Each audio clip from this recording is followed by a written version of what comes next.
Was one of the biggest economic announcements in recent history in Fort Smith, the 188th Air Guard Base becoming the home of that foreign military pilot training center. What did it take, though, to get that program here? Well, over the weekend, I sat down with Arkansas 3rd District Congressman Steve Womack to find out. It's new at 10. That center will accommodate up to 24 foreign F-35 aircraft and move 12 F-16s from the Singapore Air Force, which are now located in Glendale, Arizona. The congressman says this all began about 2 years ago. It became apparent to the delegation that there was going to be this opportunity somewhere in America to host this all-important mission. And we knew we were one of the 5 sites that was under consideration. So when it became known that Fort Smith was going to join 4 other cities in this process, that's when the congressional delegation went to work on it. So I have to credit Senators Cotton and Bozeman and the rest of the House delegation, myself included. We began using every tool we had in our toolbox and every point of leverage we had with our positions on relevant committees to make the strongest possible case we could that Fort Smith should be seriously considered. He says Fort Smith and the 188th simply made perfect sense.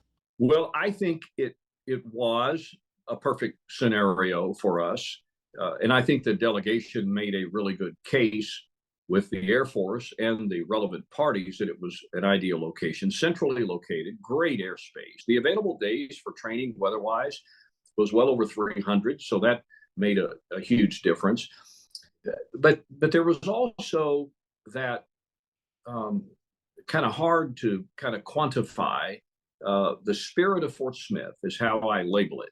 As far as the economic impact of this, Congressman Womack says right now, it'd be hard to quantify that. People have thrown around the $1 billion number. Nobody really knows what it is. It's going to be people, it's going to be jobs, it's going to be payroll, it's going to be support, the entire economic development gamut. There will be small businesses that will be created as a result of it. But he says, more importantly, our pilots are going to be doing the training.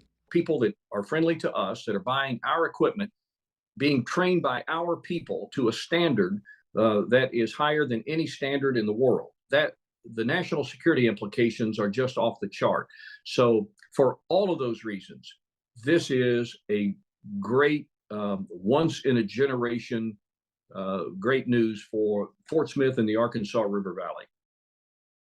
Those flying operations, by the way, will start anywhere between September of next year and September of 25.